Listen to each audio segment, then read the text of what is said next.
You are listening to Two Heels and a Face Wrestling Podcast, a podcast where we believe wrestling is a buffet and there's something there for everyone. Make sure you're following us on all social media such as Twitter, Instagram, Facebook under Two Heels and a Face. That's number 2 Heels and a Face. Make sure you check out our website, twoheelsandaface.com. Era, 2 Heels and a Face. Thanks for listening to this episode of Two Heels and a Face Wrestling Podcast. On today's episode, there's actually an episode. It's audio. Hello, check, 1, 2. This is us. You can still. We are live, dusting off the mics. We're creating audio content for the first time since maybe November 12th.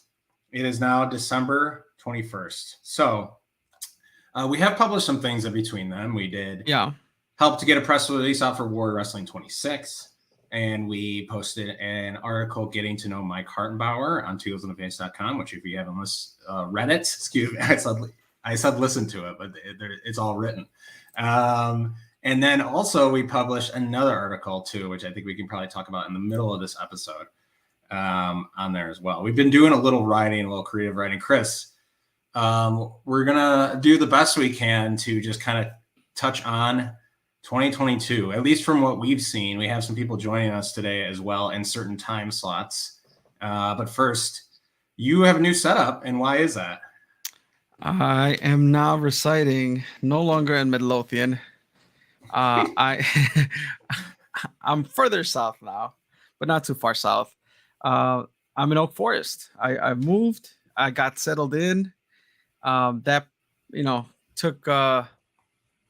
It was partially a little bit why we kind of had a little bit of a break. I just didn't have much time to move in, work, kids. I gotta say, moving with little ones, it's tough, man. Like, just because when you move, you have a bunch of stuff in boxes and stuff, and like the kids still want your attention. Like that was one thing I hadn't done. I hadn't moved with kids, and that was tough. But it's all good now. We've been here for a couple of weeks. And like I said earlier, dusting off the mics here and getting back in the groove of recording, and now we're going live. So yeah, we're trying to we have a little bit of representation from some promotions, some representatives. I'm texting one right now. This is going to be a little off the cuff. I don't know. She might be able to swing it, so we'll see. We'll see if we can get her. But yeah, I'm really happy for you. Yeah, that was one of the reasons why we kind of, if you want to call it a hiatus, I don't think we need to. I wanted to let everyone know, I don't think we need to apologize, right? Because life, that's what to put it, like life, moving plus selling a house. Congrats to you. Let's give it up. Thank you. Yeah, plus 3 kids. My only excuse is that my brain is screwed up and I was feeling a little bit of seasonal depression plus laziness. So I think your excuses are a little bit better than mine. What do you think? It is what it is. I mean, none is better than the other, and it's cool. Like I think last time we recorded, you're like, yeah, it's coming to that time of the year where seasonal depression might kick in, and it's like, well, we got to do what we got to do. Like, if because I also don't want to consider it a break or a hiatus. Yeah. Because like you said, like the stuff that's been put out in twoheelsandaface.com, shameless plug, number 2 heelsandaface.com. There's some, it's a sort of a creative outlet there, to kind of keep up with wrestling. And I think there was also, I don't know if you mentioned that one, but the Xavier Sky, getting to know Xavier Sky. Getting to know Xavier Sky is on twoheelsandaface.com. That was a late October. So okay. We had that as well. Mm-hmm. And then our last audio was with Dan Perch, which was a really good interview on November 12th, I think. Yeah. So, we've been trying. I mean, we're coming up on what, 6 years doing this, 5 years? We've been doing it for 5 years. So it was March going to be 6. And we've really been pretty consistent. And I think that's why we've built a loyal following, like people who I think we can confidently say people who attend these shows listen to the podcast, and I don't ever know if it will grow to be more than that. Nor do I think that you and me really care that much, because I think we're happy doing what we do. And if there is any aspirations, I'm sure we'll communicate that, like, beyond kind of. But we just want to produce good stories. I think good content. Yeah, and this whole thing started, right? Like, let's highlight the stuff that we go attend, watch, and not stretch ourselves and try to cover everything that's under the sun, because you can't do that. At least I don't think you can, unless it's your full-time job. So, and we don't want this to feel like a job either. No, exactly. I am sending the link to join. To email now for our first person. And we did get the go ahead from someone who's involved in freelance wrestling if we wanted to stream a match during this live stream.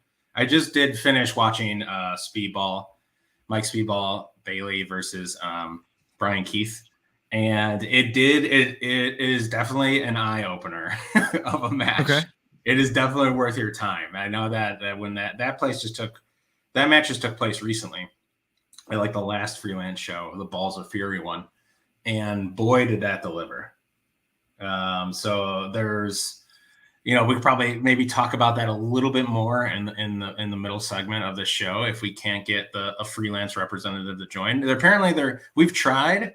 We reached out to Nick, we reached out to James. We reached out to a couple wrestlers as well, said they were down. And we all people are welcome to join this. I think if you were to shoot us a DM and you had something to say kind of on the year, you're more than willing to hop in. But the people who we did get messages from are wrestlers, and we want to have them on to do their own episodes, like in early in 2023, I think, right? Yeah. Yeah, I think with 2023 is going to look a little bit more consistent, I think, based on the conversations that Charlie and I have had. We're getting back on the schedule now that things are settling in on our end. At least I hope so on mine. It should be fun. There's lots to look forward to in 2023. Our commitments to the Twos and Face listeners is, what did we say? We said at least 2 audio recordings per month, right? Correct. I'm putting this out there because you have to manifest these things, speak them. Bi-weekly episodes after being weekly episodes for so long. I think committing to a bi-weekly cadence. I think bi-weekly is a little bit more realistic for us. Yeah. Usually and that's kind of what we've done this year. Usually what we do is we will record and publish something. Then the week after, we kind of just, make little clips of it. Audiograms, if you will, put them on Instagram. We just continually promote. So the listeners get that second week then to really, to really dive into the episode if they missed it the first time. And then let's say the third week of the month, we'll try to produce something new. So we're going for bi-weekly. We're going for at least 2 audio episodes a month. One of them is going to be show preview recap-y style, so we'll watch some wrestling as well.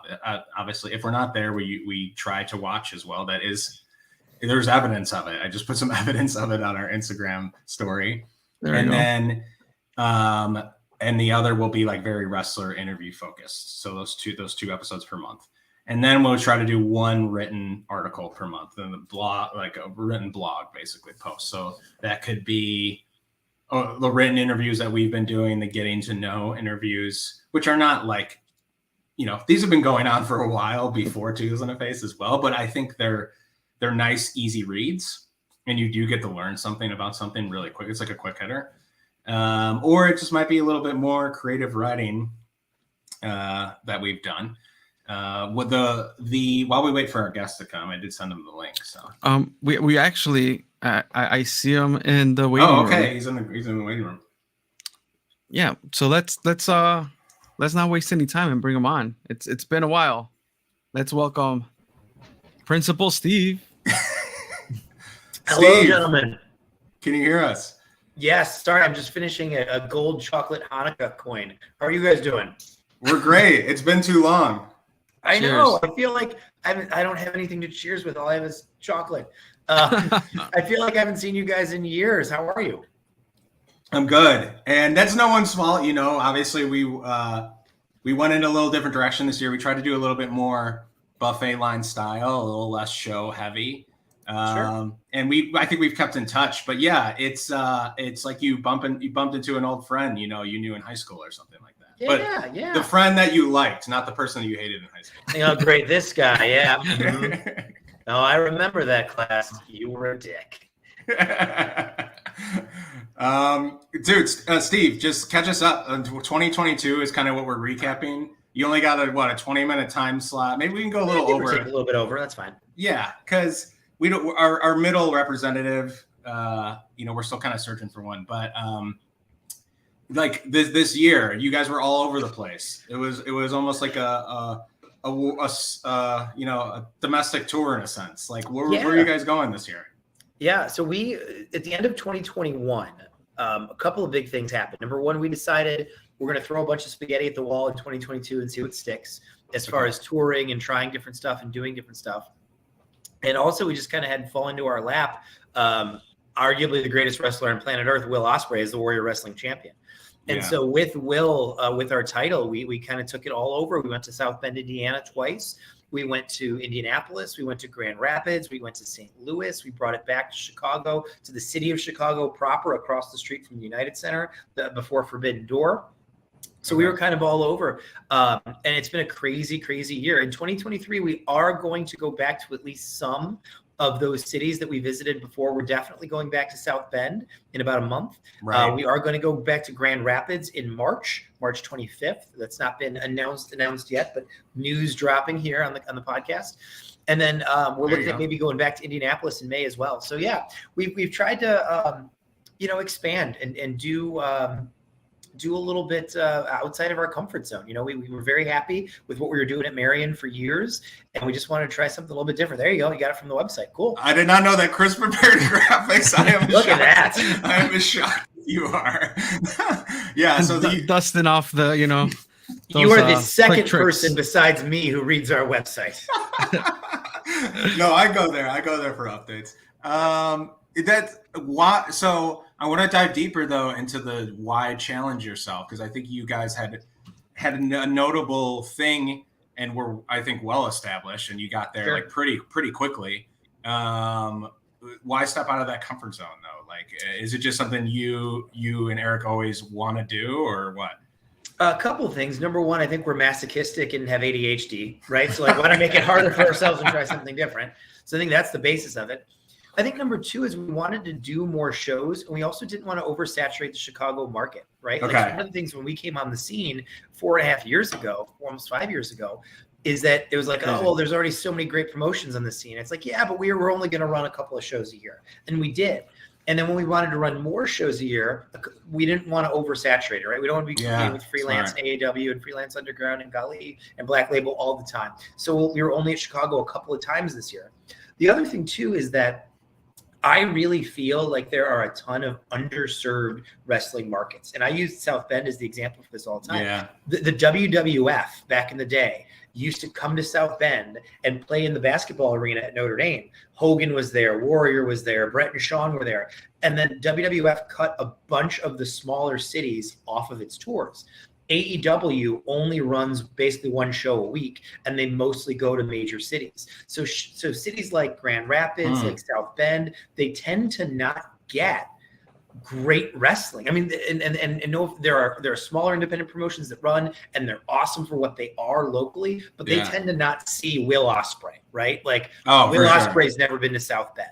And so our thought was, A, we can bring that to them, and B, they would appreciate it. And they did, right? Like, and so that was part of it too. So it's a little bit, we were bored, we were, itching a little bit. We didn't want to oversaturate our own market. A little bit, we wanted to go to these other markets, and a little bit, we just wanted to try it and see, right? And we learned some things along the way of what cities worked, of what promotional tactics work, what type of venues work.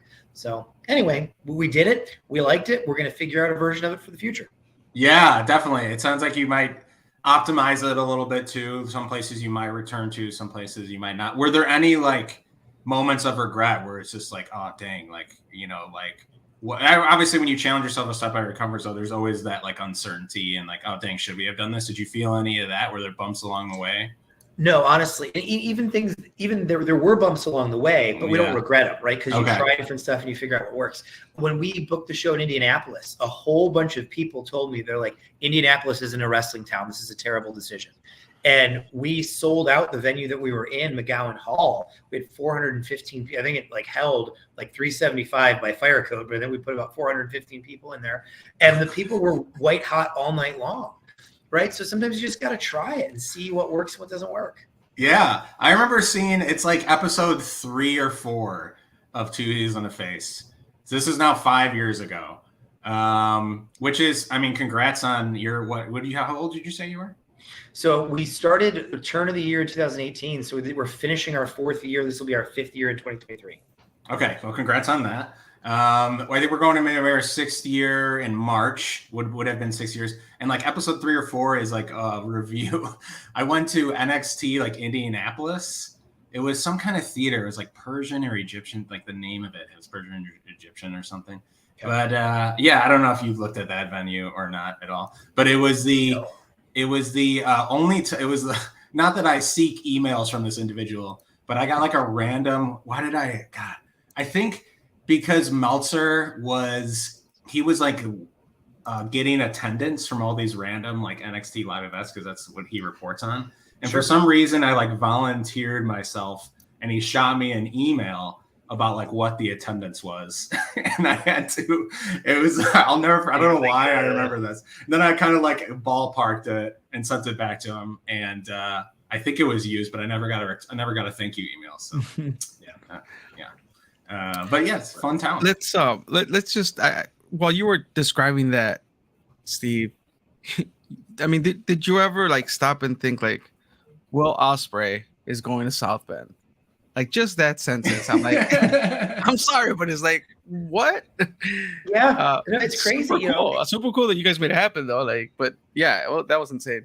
Yeah, and they loved it. And honestly, too, there's the old cliche, never meet your heroes. Well, Will Ospreay was phenomenal. So, I mean, just truth be told, full curtain pulled back. Eric and I are huge Will Ospreay marks in the sense of like, we think he's phenomenal, right? We think he can do no wrong and walks on water. And when we were, in 2017, when there was an ROH New Japan show at the Odeon in Villa Park. And we were in our seats, and like Ospreay came out to watch part of the show, like 10 feet away from each other. I remember Eric like elbowing me to be like, "There's Will Ospreay." And then flash forward like 4 years later, and like we're road tripping with him from Chicago to South Bend multiple times a year. He and Eric are stopping for milkshakes at the rest stop. He goes into his first American Walmart, like all of these things that are like, what is life? You know what I mean? So we never would have imagined this ever. Well, I just imagine you're at a Walmart in South Bend or something, and you're the greeter, right? And Will Ospreay comes walking through the door. Yeah, that would be an experience. And then sometimes those greeters are polite, like someone's grandma, so she might not know, but you're stocking a shelf and you see you're stocking a shelf of a Will Ospreay toy and you see Will Ospreay. That would be some Twilight Zone stuff going on right there. And because I don't know how much time we really have with you here, Steve, I'm just going to jump right into it because we talked Will Ospreay, but then we've always been talking when Sam Adonis is synonymous in my head with Warrior Wrestling, right? Yeah. We've always talked about his trajectory. He is facing everybody under the sun and proving himself, and he's a staple.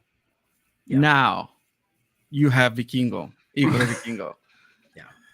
I at South Bend, right? Again, how did this happen? Please give me just a little bit of that. There are great talents that you have your eye on for forever. And it's not like we were the only people in the world to know Vikingo was amazing, right? Like everybody who watches any AAA footage knows that. And we've been bugging about getting Vikingo for probably 3 years. And it was always just a matter of visa and doing it properly for him. And the Lucha Libre agency through Masked Republic set something up and got all of this going. And he is now going to be available in the United States. And we were very honored because they're being very discerning with where he takes bookings, right? So Jimmy's Wrestling Shack down the street, even if they put all the pennies together, their AAA is not booking Vikingo on shows like that. So it's Defy, it's PWG, and Warrior Wrestling so far. And here's some news for you guys as well. Regardless of the outcome of this match, whether he wins the Warrior Lucha title or Sam wins the AAA Mega title, Vikingo will be with us for numerous shows this spring. And that's part of the deal that we made with AAA and Master Public. So, yeah, it's one of those things we just kept asking and poking for years. And then once it became available and became real, we were in line. Similar to Speedball Mike Bailey. We've been fans of Mike Bailey since 2015. And we literally had like an internal countdown to whenever his ban on coming into the United States ended. And then once he got his Impact contract and got his working visa, we had been talking to Speedball for years, and it was just off to the races. Yeah, I really like that and I believe it was this year. Was it this year that you introduced that specific title, the Lucha one? June of 21. June of 21. Yeah. Okay, so I remember this year was the year Adonis won it, though, correct? Yes. Correct.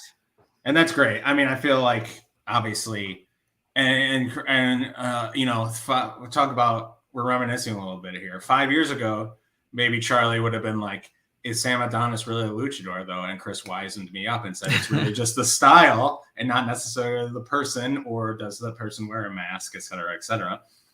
So obviously a very, very worthy title holder.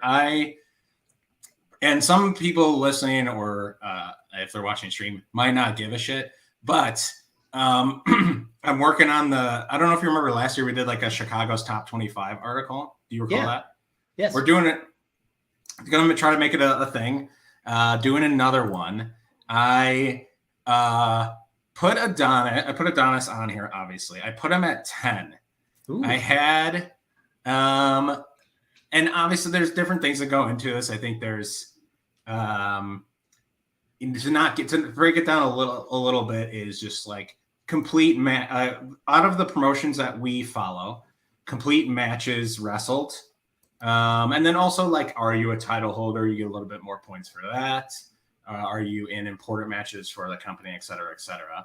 Yeah. I think he might've been a little higher last year, but I also did, I think I would, and my personal bias is in this a little bit as well. Sure.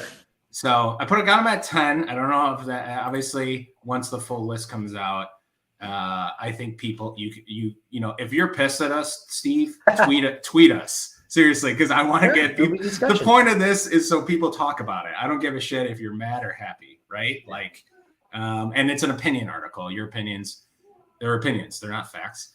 You can have one as well.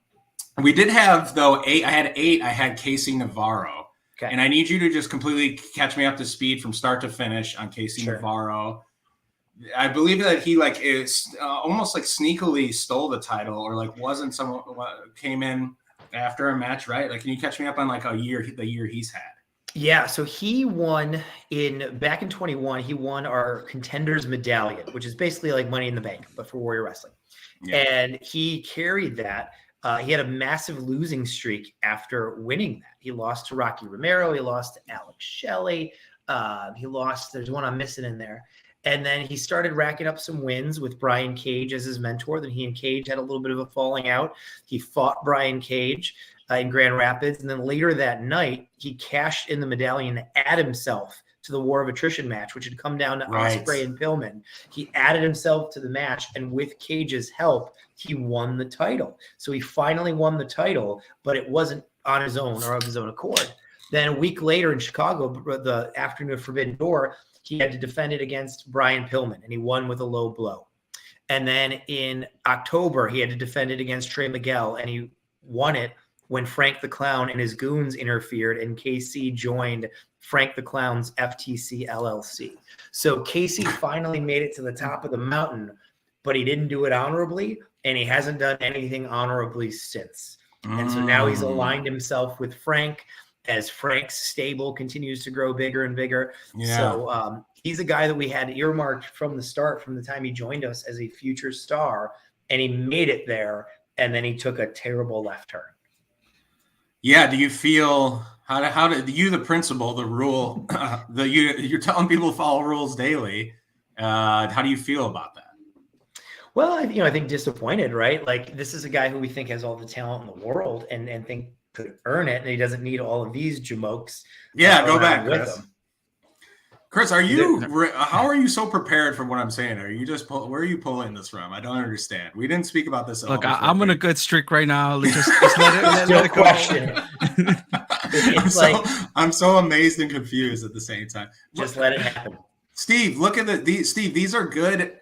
Look, these are honorable students that have turned bad. Like Storm Grayson although he's from Naperville, good human. The Bang, yes, that's the Bang brothers are fighting. The Bang brothers are not associated with these yahoos. It's Frank the Clown, Storm Grayson, Trevor Outlaw, Calvin Tankman, and now Casey Navarro. Calvin Tankman. Okay, so it seems like good guys gone bad though. Like they're being poisoned. Yeah, that's what happens with Frank the Clown, right? It's like a poisoned coffee bean. You drop him in a pot, he turns the whole pot brown. Exactly. I mean, he's building a diverse stable. There's a lot of different people in it. Rate the name FTC LLC though on a scale of 1 to 5. 5 being I think it's a -4. I think it's -4. Yeah. Just a bunch of letters he threw together. Whatever. He's a clown. Yeah. That's great. I think we got you for another 4 minutes. Is that okay? Sure, I can do a few more. That's fine. And for anybody watching or listening, you're like, what the hell does he? I have a newborn, and we have bath time and bedtime coming up. So as anybody with a newborn can tell you, you don't mess with those things. Congrats. I don't know if congrats. Yes, I don't know congrats. We haven't had a chance to say that. Thanks, guys. Yeah. I guess you got 4 minutes to your entire year. Like, what I'll are give some you of the 8. most? You can give me 8. What are some of them? What sticks? Like, What's your highlight? Yeah. What are the highlights? It's a little bit like, reminiscing end of year. It's a little cliche, but like when you look back at this year, like what are some things that stick out to you? Like, yeah, it's a great question because honestly, I'm such a person that is so wired with what's next that I don't do a lot of reflecting. So I like it when I'm forced to because it makes we're forcing you. Yeah. When we were in Grand Rapids, Michigan, we were running in this giant arena that we were in like 1/10 of, right? But it was called the Deltaplex, and Ring of Honor ran there a few times. And at one point, mid-show, Jeff Cobb pulled me aside. He goes, you guys outdrew Ring of Honor in this building, right? I was like, no. He goes, significantly. And I was like, oh, wow. Like that's kind of crazy, right? Like then it just hits you. And that was the night that Casey won the title from Will. So that was the end of Will's 6-month arc with our title. And Eric and I were sitting there watching that whole thing unfold. And we were like, wow, again, Will Ospreay was just the Warrior Wrestling champion for 6 months. It's crazy. Loved going to South Bend. Like I said, loved going to Indy. Loved taking it down to St. Louis and just doing what we do in front of other people. Because I think part of it, too, is the sense of like, well, we've done this for our crowd over and over again. Could it work for somebody else? Or is it just the people that know us and like us as a promotion?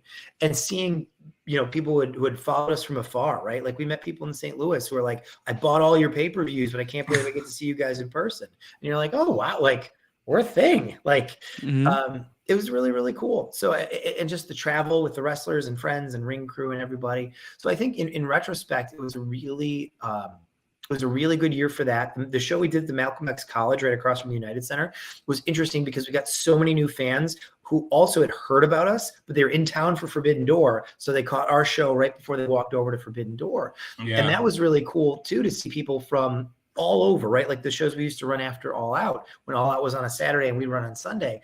People from Boston, people from California, people from Texas who knew about our show and came to see our show before they went to go see Moxley versus Tanahashi. Okay, I will happily be the opening act to that show. So I think in reflecting on it, this year was everything we wanted it to be, right? We threw a bunch of stuff at the wall to see what would stick. We went to different places. We tried different things. The other thing too that I'm really proud of, and actually I had accidentally texted part of this conversation to Charlie earlier instead of Henry. I almost responded like, okay. I'm really proud of the post-production stuff that we've done. So not only the live shows, but the quality of what you're seeing on the broadcast. Brian Lowry from Gnarly Pop does these amazing graphics packages for us.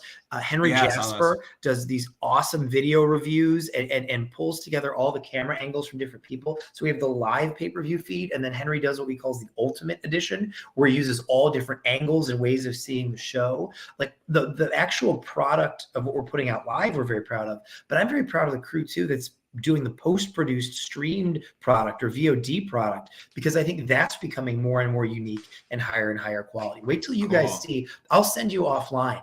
Henry took all these different cameras and did a version of Mance Warner versus Trevor Outlaw, and then set like a score underneath it, like a soundtrack. And he added in interviews and like pre-match footage from Frank and Trevor and Mance. It really makes it a very different experience. I'll send it to you guys. So I'm proud of that as well. That so cool. We love stuff like that, of course. Just continues to help with the storytelling. And yeah, I mean, I think, yeah, take time to reflect for sure. You should be proud of yourself. I think we're like seeing you guys bop around. We're like, oh shit. Like there are those moments where you're like, damn, like Warrior's really doing the damn thing out there. Warrior's doing the damn thing out there, et cetera, et cetera. So I think that's how you have impressed us. And you definitely like have, you know, like other people are like, oh, I heard about Warrior, but haven't had a chance to go. For me, it was like, oh damn, now they're in Indy. Like I can't go to Warrior. Well, they're coming, yeah.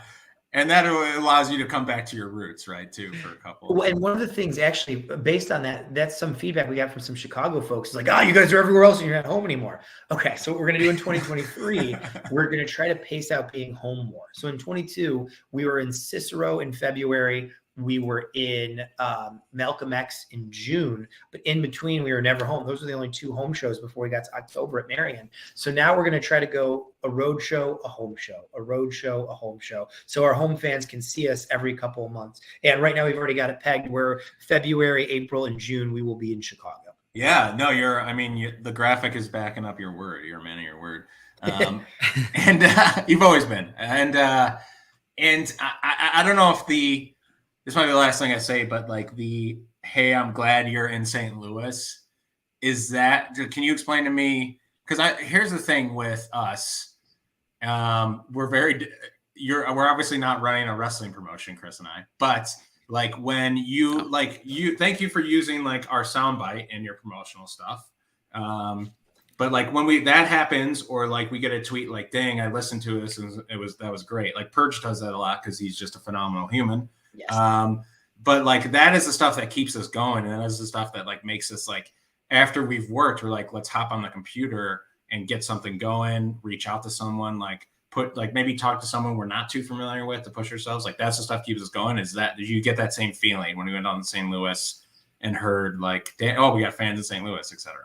Yeah, it's crazy. You know, like you do a thing and then it's over, right? You put on a show and then the show ends. And you're like, well, I hope people liked it. You know, if people who are there live liked it, you talk to people as they're leaving, etc.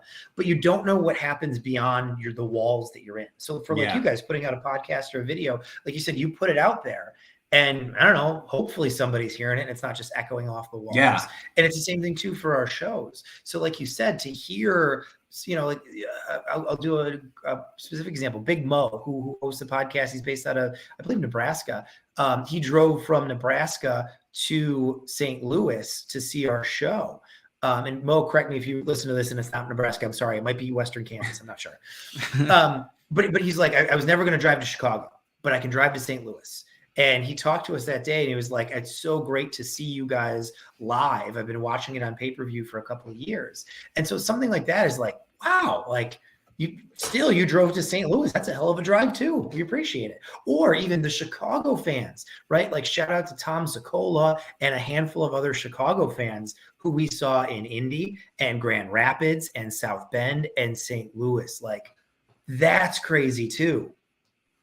Yeah, that's so cool. I saw that mention of you on that podcast, but haven't had a chance to listen. But yeah, it's really cool to know the fruits of your labor are having that effect on other people. So I'm glad you got to experience that for sure. Yeah. And when there's something that you love, right? Like whether you're a musician, an artist, whatever, if you love to do a thing, you don't need to be the best in the world at it, but you just need to hear other people go, hey, I appreciate how much you love this.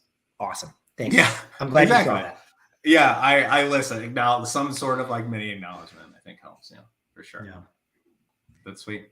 And just real quick, Steve, was it at the beginning of this year when the Warrior Wrestling title was featured or appeared in New Japan? Was it the beginning of this year? Yeah, geez, I didn't even mention that. Oh, shit. Right, Will Ospreay carried our belt down the ramp at the Tokyo Dome for the main event against Okada. Yep. Let me say that again. Will Ospreay carried our belt down the ramp at the Tokyo Dome for the main event of Wrestle Kingdom against Okada. And Chris Charlton, shout out to Chris on commentary, pointed out Will Ospreay is carrying the Warrior Wrestling title, which he just won last month in Chicago, Illinois. Like, okay. An idea that came out of your brain went down the ramp in the Tokyo Dome. Oh, and I will say this too. Huge shout out to Will, because we didn't ask him to do that. When he won the belt in December of 21, he cut a promo at the end of that show in Tinley Park where he's like, I'm taking this belt down to the Tokyo Dome. And all of us backstage looked at each other and I was like, I don't know.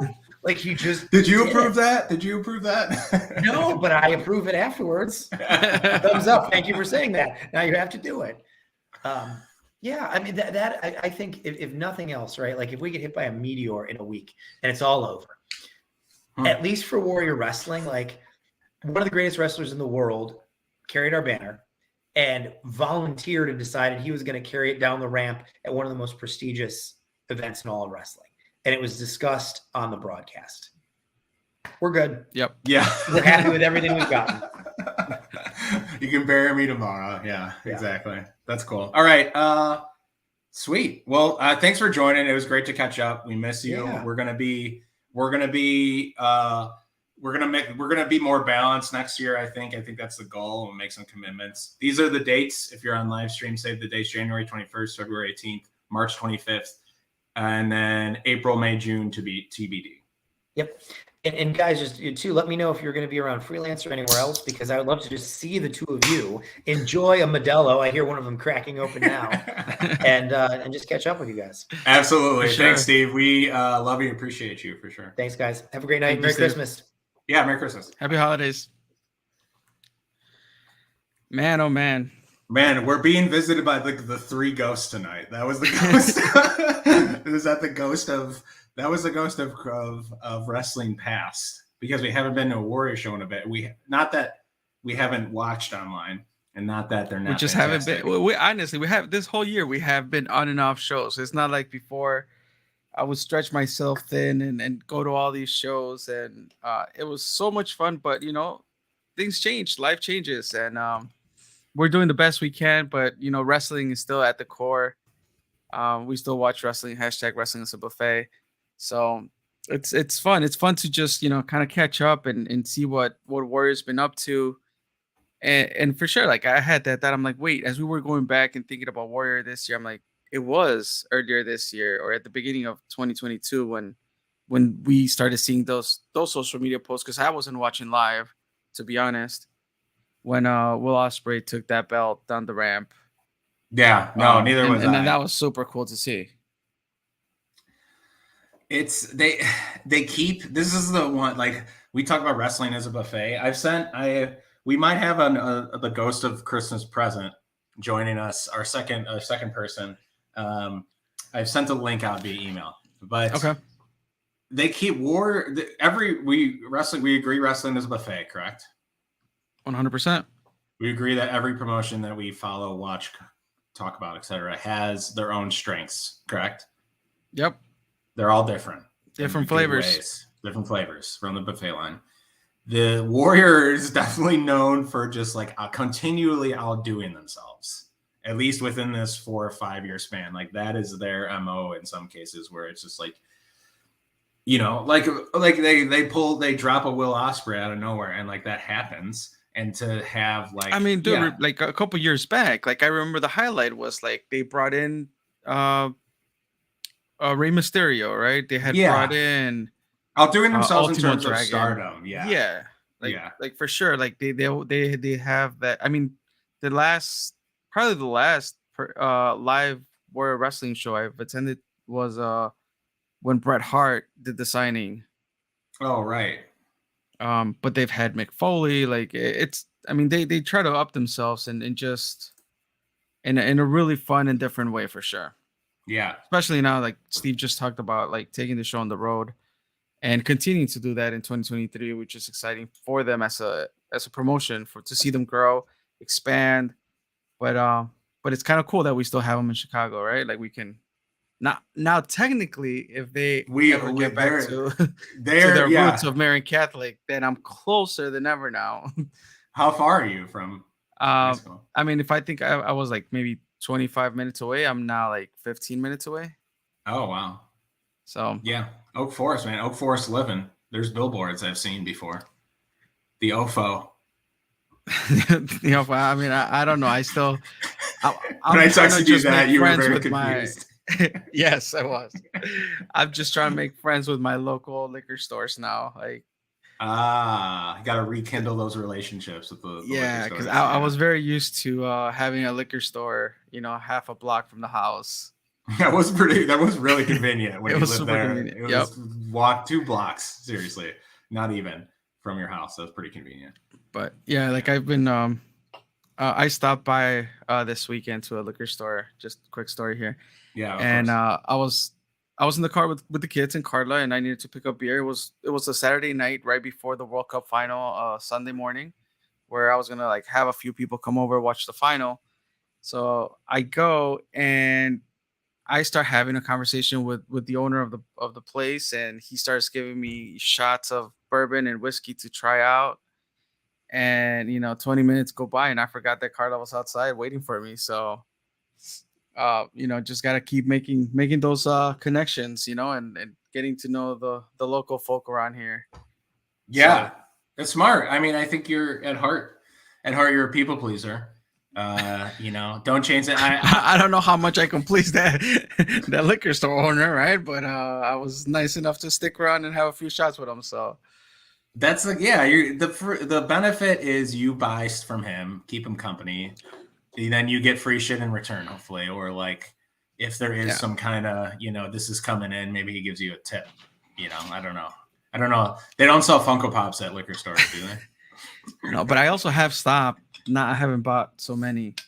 I still have my boxes of Funko Pops in my parents' garage, where that became like the storage unit for a little bit. Oh no! You can't keep them in there because then they become. Then you got to get them in there and establish the ground so Carla knows these are here to stay. You can't keep them in the storage. They sit in that storage for months, and then Carla goes, "Oh no, that's storage." Like that. I told her if I forget that I already have this set of Funkos, I might just buy it again. So let's not make that mistake, Yeah. We need to get them out and displayed. Do you even have room? So there's that rack. I don't know if you can see at the top there. Let's take a tour. So there's the rack up there where I'm planning on putting some. That doesn't look like a lot of room though. It does not look like a room for sure. I'm worried about the masks. I still have masks in boxes, but yeah, we'll figure that part out once everything comes out of storage. We actually have our other guests coming in. Oh, do we? Let's not wait that long and bring on Val Capone. Oh, she made it! Hi. I think it worked, but I think my audio sounds terrible. I'm so sorry. No, it's okay. You sound fine. I'm in my car. I pulled over though. I'm pulled over. I promise. Okay. Be safe. Yeah, I'm sitting like at one of the corners. I'm like in front of the Illinois National Guard, so I must be really, really safe. Val, did you swerve me? You said the link wasn't working, and now you're here. It wasn't working, and then I was like, wait, I think I'm just being a dum-dum. Let me try one other thing. And I was just being a dum-dum. And so, yeah, I tried one other thing. It's a Malortmas miracle, Charlie. Val, we're doing our end of year review 2022. You're the freelance wrestling representative and this is not, you would never be this far down in our hearts, but we tried James, we tried Nick's. I think they're doing some kind of like meeting at the academy or something. So it's poor planning on our part, but I just did watch Speedball Bailey versus Brian Keith, and it sounded like you were shouting. Yeah, it sounded like you were giving birth throughout the entire match. So you're the freelance representative for tonight. Oh, well, I mean, I don't personally want to have children. That's not my cup of tea. So, yes, I birthed a baby on air on IWTV. That's as close to having children, other than having all the fur babies, that I will ever probably have. So, Sure. yes. But I am proud of that baby. Oh, my stars. That match was insanity. I mean, yeah. Talk about it. It was, it was earth-shattering, as noted by the decimation of the bottom rope. It was it had everything. I mean, it had everything that a wrestling fan could possibly want. It had two of the top-tier talents in independent, scratch that, in professional wrestling, period. I mean, legitimately.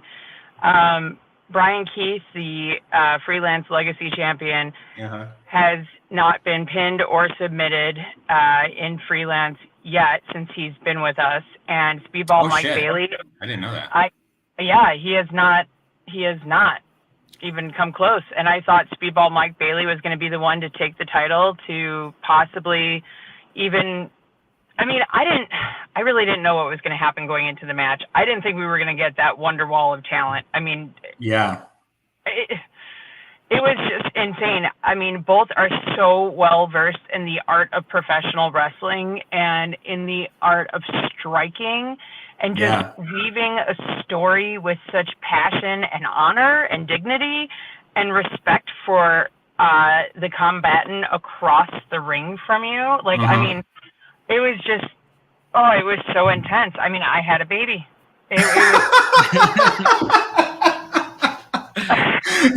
I think, there was times where it was hard to put it into words because, like, when I was watching it, it's like my eyes just got, like, slowly wider and wider throughout the whole thing until the end. And my eyes welled up afterwards. I looked at K-Mel and I just was like, did we just get to call that match?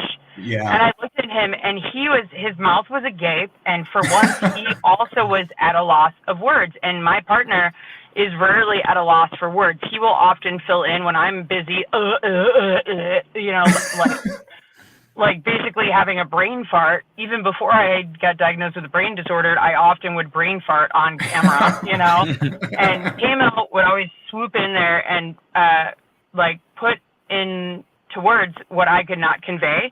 Because K-Mel is very good at weaving words together. He is a wordsmith supreme. And even K-Mel just looked at me like, like he was stutter stepping. He could not finish a single sentence. And we just looked at each other like, and I started tearing up. And I straight up went downstairs and, I put one hand on the shoulder of Brian Keith and I put one hand on the shoulder of Speedball as they were uncurling all the money that was thrown at them, which deservedly so. People crumpled up dollars and threw them into the ring a la lucha style, which is the highest compliment that you can throw at a couple of luchas after a match. And the locker room flooded out and circled the ring and banged on it old school freelance style. And it was just so moving and so beautiful. And like, I had like a single tear fall and I had to tell them that. And I was like, I'm so sorry. I'm such a weirdo, but like that match brought me to tears, and they're like, it's okay, Val, you're our kind of weirdo. And I was like, thank you for loving me no matter how weird I am. Like, I mean, it just, all I could say is just go back and turn down the volume, maybe, just watch the match for what it was. Or turn the volume on and like have your ears bleed a bit, but it's worth it. Yeah. It's hard to describe how much that match moved me as like a lady mark since age 7, because y'all know I'm a lady mark for life. That's true. That has been established on this podcast before. Yeah, absolutely. Yeah. There should be a shirt that says like freelance weird with the logo. Like, you're a special type of weird. But that's what I love about freelance is that we're free to be weird there, and it's okay, and it's accepted, and it's applauded, and it's supported, and like that's what I love about freelance is like we are the weirdos, and it's okay, and it fucking should be. Sorry, I'm cussing already. You're good. The crowd was super. I think it helps too when the crowd is really into it, and the match took off. It didn't have a slow build. Like, it just started and it was just going. And that's usually, I did love this match. Usually I like the slow build, but like with these two, and I think it made sense for them to start just striking each other. And the crowd was into it from the start, right? Like, the crowd was totally. Yeah. And like Speedball will like 0 to 60, 0 to 60, 0 to 60. Yeah. Like, he'll just, you know, but I do love that, like, Brian Keith tends to like stalk his prey, you know, because he's a bounty hunter. Yeah. He will seek out his next capture from like wherever he is in the wrestling universe. He gives zero, you know, like he doesn't. he has his eyes set on you, and he is coming for you. And the intensity that he looks at who he's coming after, like, oh, it fills my heart with like such joy and terror all at the same time. You know what I mean? I don't know if you could see, but right as you said that, Chris is like has the matchup in the background, and it cut to Brian Keith's just like stare. So that was like perfect timing. Yeah. I mean, he is, oh gosh, I'm so thankful that he's always like, hello, miss, how are you, ma'am? Nice to see you again. Like, he's always super cordial, and he is a gentleman as long as you are not on his list of people he's come to collect. You know what I mean? Like, because he truly is the bounty hunter, and if you are on that list, I don't know what God you believe in, but may Gaga have mercy on your soul, because, oof, I am praying to her for you, because, like, you don't want him on your bad side. You don't want him on any side of you, except for on the very, very, very far side of the ring, and the bell has not rung yet, because, no, he's scary. He's scary. He's had a crazy year. He's kind of like been I think stereotypically middle titles can be a little bit more your workhorse titles. I think back to like the Intercon. I think back to like when the WWF championship was kind of like Hogan, and he was a little bit more of a dinosaur. Whereas like your Intercontinental champion, right? Whereas like your Intercontinental champion was like your Michaels, your Razor, your Brett, like the guys who would fucking go. And that I'm legitimately wearing Razor Ramon sweatpants right now. Ayo. Oh, dang. Oh, those are great. Wow. Don't keep those away from Two Juice. He'll steal those right off of you in a non-weird way. Just because. No, Two Juice tonight. I mean, I also got a Malort hat, so he's probably going to try to steal it from me, but you know. But Brian Keith has been that workhorse this year for freelance, and he's just had maybe a phenomenal, like one of the most phenomenal years, I think, locally, right? Yeah. I mean, I think anybody that comes in from Texas has something to prove, because, you know, there's a straight shot up from Texas to Chicago, and Chicago has always consistently been a solid wrestling town, whether it be the indies or the bigs or whatever the hell you want to call it. Chicago has always been a wrestling town, and I love that Texans come here to stake their claim because they want to be known in the wrestling game that is Chicagoland. Yeah. And I mean, you could see that Kylie Ray started training in Chicago, and she is the queen of this city. Lainey Luck started training in Texas, and she is also trying to run this town. I mean, Mysterious Q, he's doing the same thing. You know, he knows what the prize is here in Chicago, and he wants to be known. I mean, so many people. Hyen started in Texas, wants to make her name known in Chicago. I mean, there are so many Texans that come up here and want to make Chicago known. And, you know, this was the second main event that Brian Keith has main evented. Right. And technically, I guess the legacy title is a secondary title, but as far as I'm concerned, Brian Keith has made the second city his second home. You know what I mean? Like, damn, look at you. Yeah, that's gold right there. Val, you've been hanging around KML a lot because you've dropped 2 stats on us so far, and then you just pulled that one out of your ass. So I think KML is rubbing off. I think you're getting a lot better as an announcer. I know that for a fact, but KML's been rubbing off on you.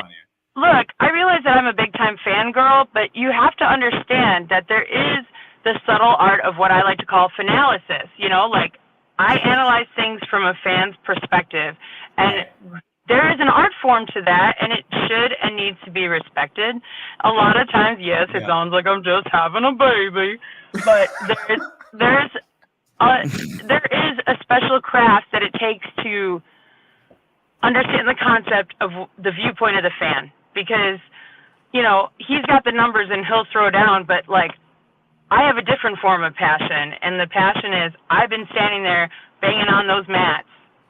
I might not be part of the locker room per se. I mean, I guess technically I am. Yeah. You know, I've been a member of the freelance locker room since 2017 now, you know, holding a mic, not risking my life unless, you know, that stupid clown keeps messing with me. Oh, but, God. But, you know, since 2017, I've been lucky enough to be a part of the freelance roster of sorts. But, like, I've been a fan of freelance for years and years and years. And I feel blessed that I get to work with brilliance like K-Mel and now, you know, also Dave Prazak. He's part of the freelance announce team now. And Kirby. And I'm so blessed. You know, thank you, Gaga. But, like, I mean, I still can't believe that I get to spin my words together in a finalysis kind of way, you know. I think you just did a new trend. We're going to start that hashtag finalysis. Well, thank you for that, because I appreciate it, because I really do put a lot of work in. So even the fact that you even say that, Charlie and Chris, I like appreciate you dudes so much, because, you know, I love this so much. Otherwise, I wouldn't still be doing it going into my 6th year as part of the freelance mic crew. I don't know what you want to call it, because, you know, I dabble in 3 different realms in the freelance mic world, whether it be, you know, on the broadcast team, when I do get to do the interviews still on occasion, and as a ring announcer when Kirby needs me to help him out sometimes. So, yeah, I mean, it's pretty cool. It's like super unreal, considering like I started going, I think, at the 1st or 2nd show at Bottom Lounge. So almost since the very beginning. I didn't get to go to any of the Abby shows, but almost since the very beginning. So.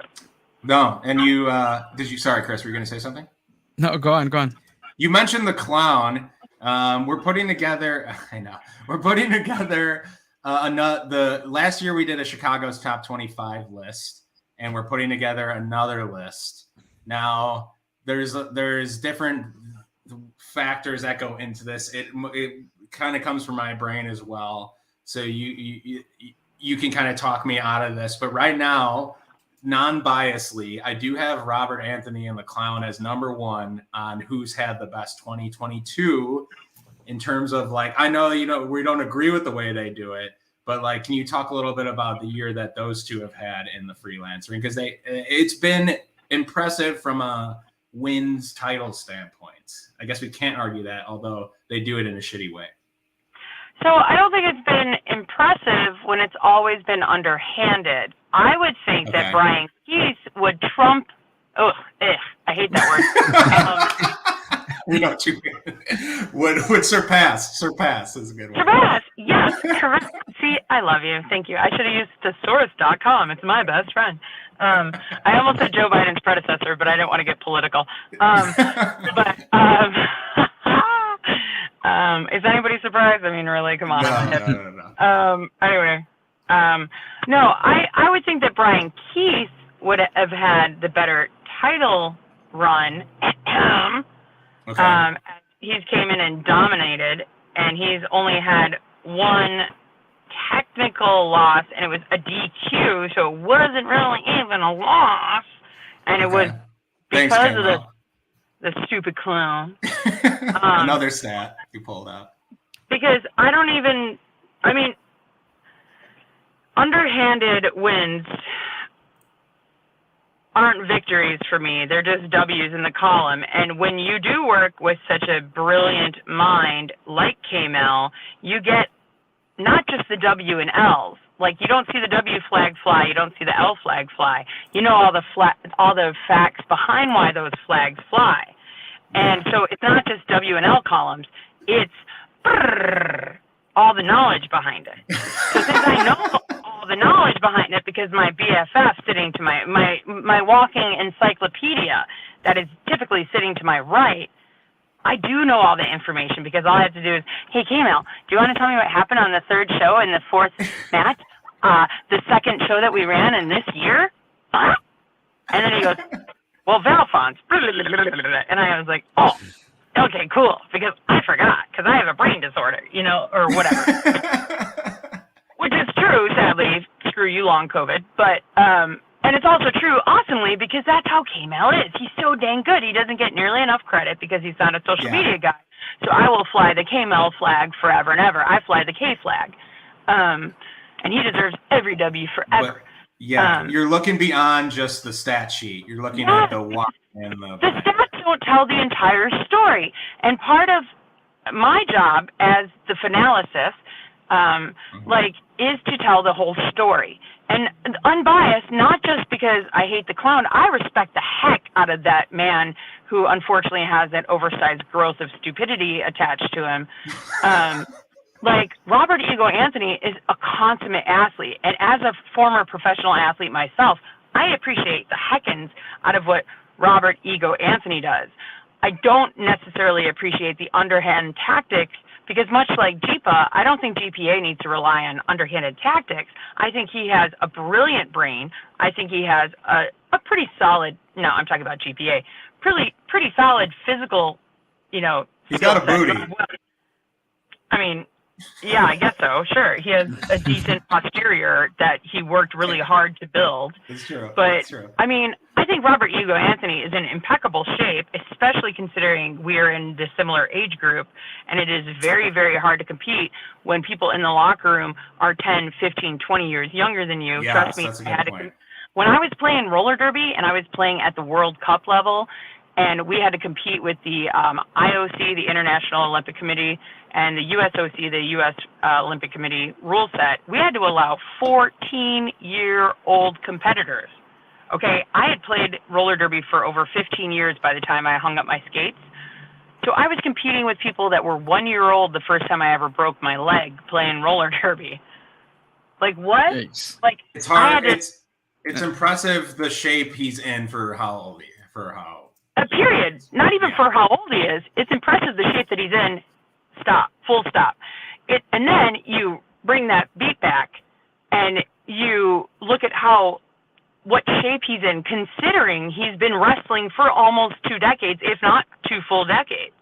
Like, that's amazing. Yeah. Wear and tear. Why waste your time on the douchebaggery of a sparkly little crown? And I know that stupid little crown. And don't get me wrong. As a queer woman, I love me some rainbows and glitter. But, why? Why? And Frank could be such a good manager if he wasn't such a schmuck. I mean, he does have some decent points, but why be so smarmy and so stupid and so schneh, you know? Schneh is definitely a word somewhere, I'm sure of it. We'll look that up in the thesaurus. It's got to be there. Yeah, it's probably somewhere out there, probably. I just drank some coffee. Can you tell? I think you're just always like this when we see you. I don't know if there's any I actually wake up to drink coffee. So, look, I have a lot of headaches because of this brain condition, okay? And the only thing that helps it is more coffee. There you go. I'm sorry. Well, except for with coffee. Val, I just want to say that we gotta go because we're doing segments, but shout out to Val. This is impromptu. She just did it because her heart is huge, and she was we needed a free arts representative, and I was the backup of the backup. Not in our hearts. Not in our hearts. No, not at all. Just in a hierarchy of made up. And because I'm half Jewish, and it's Hanukkah, so I'm chopped liver. Never. Are you going to be doing more commentating in the future? Can we look forward to hearing your screams? My screams, my yelping. Yeah. I won't be on anything for the rest of the year. I'm done for 22. Oh, how sad. Yeah, but next year. But I believe in 23, yes. You will be seeing me quite all over the place. They can't shut me up. They've tried. Okay, that's fantastic. And as always, and congrats to all your commentating success. I know we don't want to get into it because we got to hop to the next person, but I know you did it with the Drama King too recently. Is that correct? Yeah, that was amazing. And we had really good chemistry, and I hope I get to work with Drama King again. Matt Raywell and I had a blast with Warrior. yeah, I'll be working with Warrior, hopefully more with freelance. Of course, Effie's Big Gay Brunch coming up, a bunch of stuff. Oh yeah, I saw you there. Yeah, Black Label Pro, when Zello's off hiatus, back with Zello. Second Wrestling, I'm booked for Black Label Pro and Second the same weekend in February. I believe I'm on freelance the first show of January. I think it's freelance January 14th. I'm not sure if I'm on commentary for that yet. I got to check my schedule. Okay. Yeah, there's going to be a whole bunch of stuff coming up in 23. Very excited. I have my birthday January 2nd. Woo! So send me all the coffee. I love cold brew all year round. It's ice cold, just like my heart. Yeah. Right. Thank you so much. Thank you so much, Val. We love Yeah, you. say hi on Twitter and Instagram and all that stuff. And if you ever see me at a show, come say hello, please. I love talking to people. If I have a mask on, it's just because I'm protecting my immune system. And yeah, just say hi. You know, I'll always talk your ear off, and I'm always amped up. You're right. I can second that. You're the most approachable person I know. So yeah, I'm a big goofball, so you know, I'll always say hello. Even don't think, oh, I don't want to talk to her. She's got a mask on. No, I'll always say hello. Please come say hi. I love talking wrestling, and China's RIP. China's my favorite wrestler of all time. So come talk to me. Okay. All right. Thanks, Val. Thanks, Val. We love you. I love you, dudes. Bye. All right, take care. Bye. It's 9:06 p.m. Yeah, the amount of energy. It's Coffee 9:06 to p.m. match your energy. Yeah. She's amazing. I mean, like, I feel energized now just talking to her. Like, and I mean, I need to shoot her a thank you message really quick. Right. We were looking for that freelance representative for tonight, and she definitely stepped up to the plate. And who better, right? Like she was talking about, she just had called this match, Speedball versus, and of course it would be Chris if I didn't forget his name. Keith, damn it, Brian. Right, not Keith Lee. That's what I was thinking. I was thinking Keith Lee, but I'm like, I know it's not Keith Lee. You gotta respect the poncho. I actually have the match still going over here, on the second screen. Do you know the time limit on this match? It ends at like the 2 hour 7 minute mark, I think. Meaning like Where just are we? the length of the match. No, I don't. Or is it like? It does end at 2:10, but I'm at 1:56, and I feel like the match has been going on for 10 minutes already. It goes by when you watch it start to finish. It goes by really quick because, like I said, it takes off like that. It takes off like that ride at Disney where it just like, remember there was that one like roller coaster where it just like shoot immediately and they had to like. Is it the Aerosmith? Yeah, it was like one of those. Yeah, like that just takes, this match just goes from the start. Yeah. Yeah. And I do think that Brian Keith here has like had a very, very good 2022. Yeah, so the list right now as it stands, Chicago's top 25. You have him down as number 3. I have him down as number 3. So I have Robert Anthony and Frank the Clown first. I have Storm Grayson second. So I think he's had an insane year. I went through all the promotions that we talk about, and I marked down how many matches people did. So like, I think that, and the reason why I did that, I know that you could do quality versus quantity. I get that, but I think like if there's a lot of quantity, it's like this person has really involved themselves in the scene and has been relied on by promotions to Storm has held 2 belts. Yep. So like if you held a belt, you got like 5 extra points. If you wrestled a match, you got like a point. There's method to the madness, people. There's an algorithm. You did not just decide this list based on how he was feeling that day. There is some bias. I want to say there is some bias into it. Obviously, I'm bored by it. Like we said, wrestling is a buffet. Every single promotion does something really good, really well. Every single promotion has some stuff they can work on. They'll tell you that. We gravitate more towards freelance. I watch a lot more freelance than any promotion. I think we've always been honest about that. So yeah, like our top 3, Storm has wrestled for Warrior, but like our Storm, perfect transition here. He's done some work with AAW recently. Yeah, he's been, and that's why I think he's 2 is because like he had such a high score of like being involved around, and like obviously he was relied upon in multiple promotions. And now we have our next person in the green room who just chatted us. I'm here. I'm sorry. Were you trying to get into that transition, Chris? Go for it. I was trying to hear Charlie, but I let you run with it. But let's not take too long, and let's bring on Trent from AAW Pro, AAW Redefined. Hey. What's up, guys? What's up? Happy end of 2022. Merry Christmas. Merry Christmas to you. Where are you? I'm outside of the Hemi studio right now. Undisclosed location, though. I got a lot of valuable equipment in there, man. I can't be telling people where this is. We're not doxing you, bro. We're not doxing you. Dude, I don't know, man. You know who's listening. I don't know what your fan base is like. Are you getting some New Year album, or what are you guys Christmas? Are you guys doing a Christmas album? No, next year I want to do a Christmas single for sure. But today is merch inventory day, merch and equipment inventory day. Okay. Yeah. So that's just still a lot got of hot counting. sauce in stock. What's up? Hot sauce is still in stock. I got 6 bottles left, Chris. I got 6 left for this batch. So if you're coming to the show, if you're coming to the show next week, I can save one for you. I'm just saying. Where is the show? Logan Square. Come on, Charlie. What is this? You have to ask. Oh, sorry. I thought you meant the Hemi show. God damn it. No. Wrestling Focused Podcast. Wrestling Focused Podcast.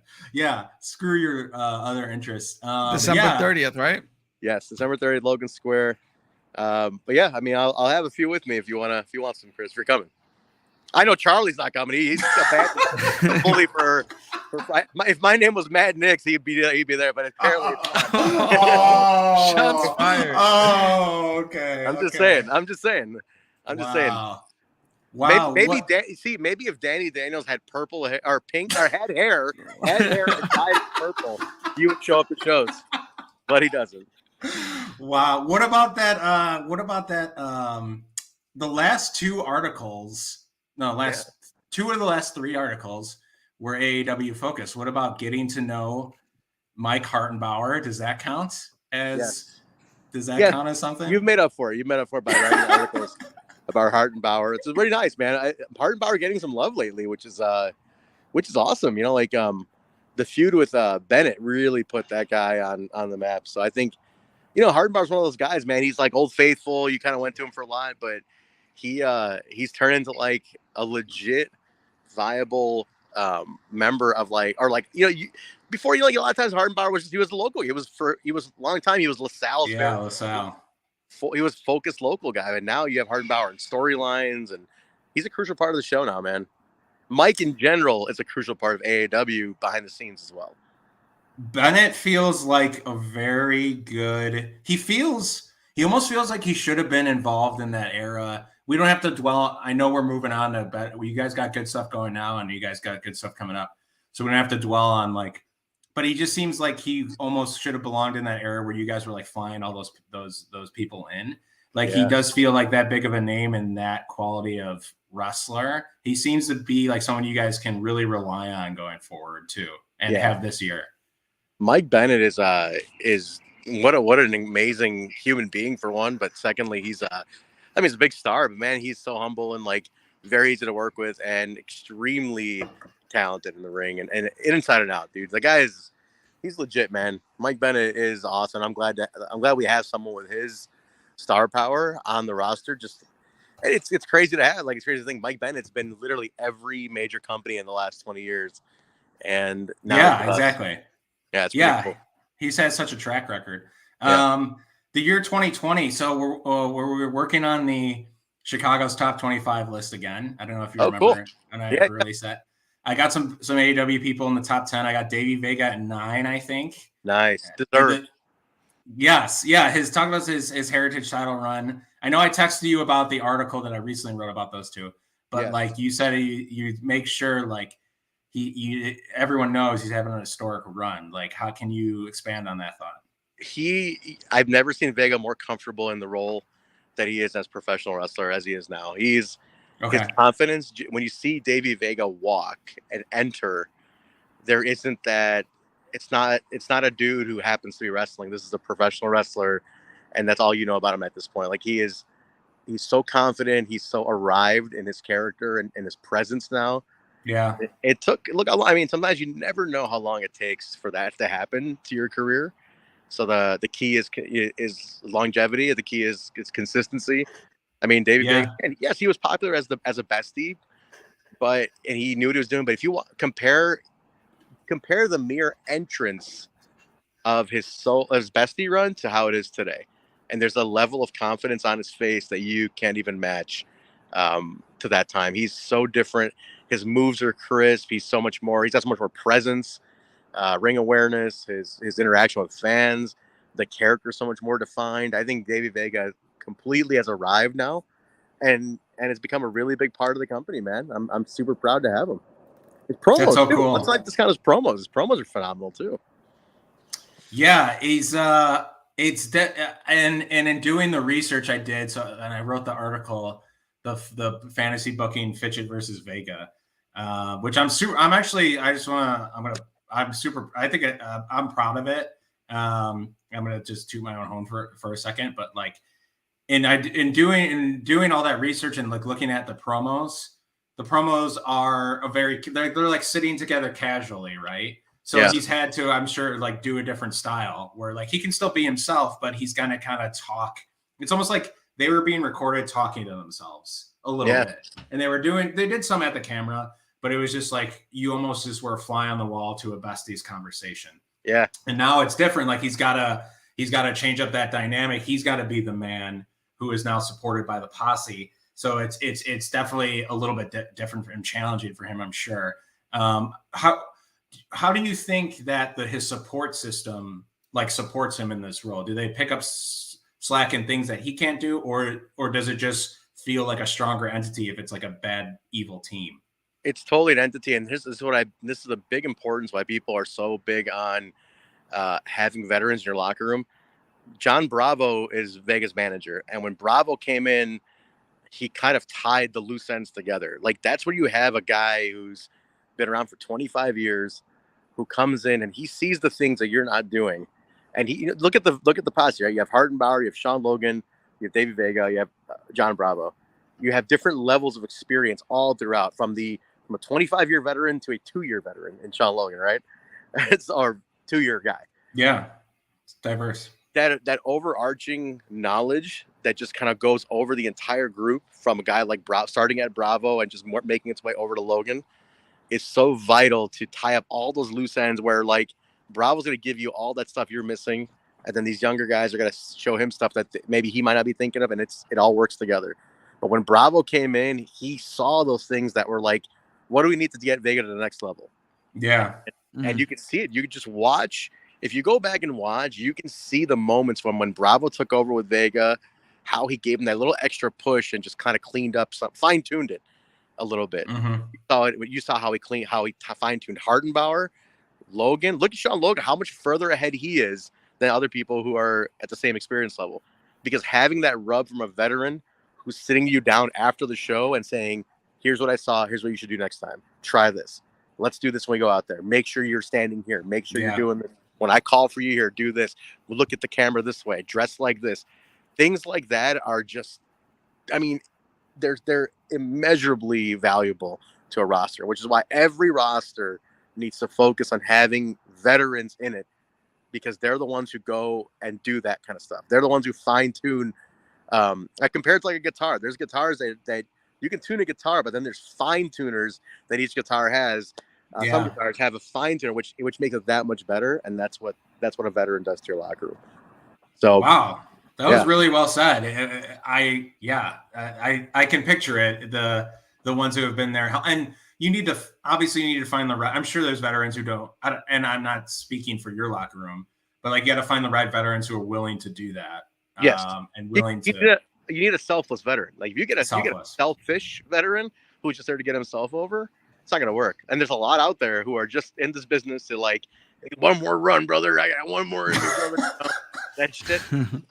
Johnny Bravo has zero intention of taking any moments away from anyone, and his whole thing is about giving back to our locker room. And like, I cannot even stress enough how valuable he is to our locker room as a manager, as a player, as a friend.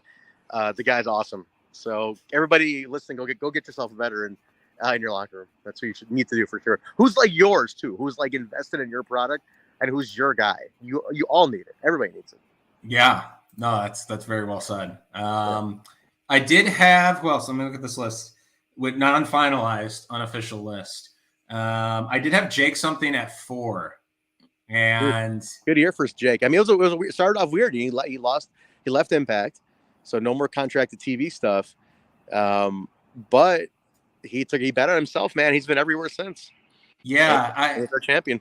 Yeah, I had it. I think that's why I think I kind of had it, because him there so much, because it felt like he really took that next step to be almost a face of AEW and taking the title away from Fitchett. So yeah, I mean, I think he's always he's been consistently with you, but he just seemed like this was his year to be more important in the AEW spotlight. Jake's in a very crucial place in his career where like now is the moment you have to take it up to the next level, and it's on Jake, it's on us as our champion to do that properly for him. It's 50-50. Like we have to give him the right stage, but he has to run with it.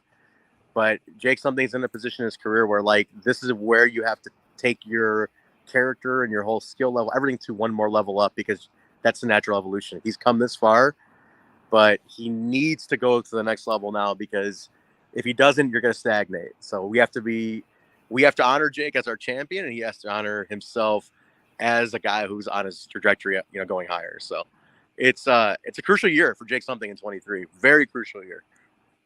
That's awesome. Very well said. Very well summarized as always. I'm an intelligent guy, Charlie. I analyze like field sports. What's great is I honestly can tell that. And this is, I know you in my mind represent the crew. I know there's a lot of people back there and a lot of stuff going on that I don't see, but you're the face of it in my opinion. I'm the only one who talks to anybody else. Everybody's very focused, very workhorse, artistic.